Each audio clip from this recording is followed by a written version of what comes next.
ঢুকিয়ে দিন।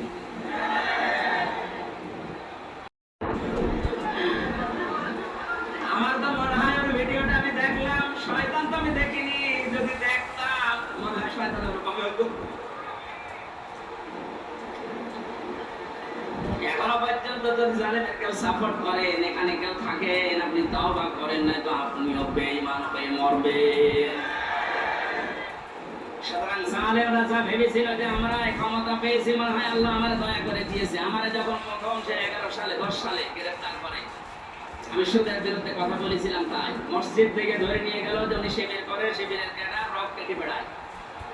আমার ওসি সাহেব নিয়ে গেল, প্রথমে যে আয়াতটা ধরছে যে কুলিল্লাহুম্মা মালিকাল মুলকি তুতিল মুলকা মান তাশা ওয়া তানজিউল মুলকা মিম্মান তাশা ইলা আখির আয়াত। উনি টেবিলের নিচে এভাবে খাতা রেখে বাংলায় লিখে নিয়েছে, আমার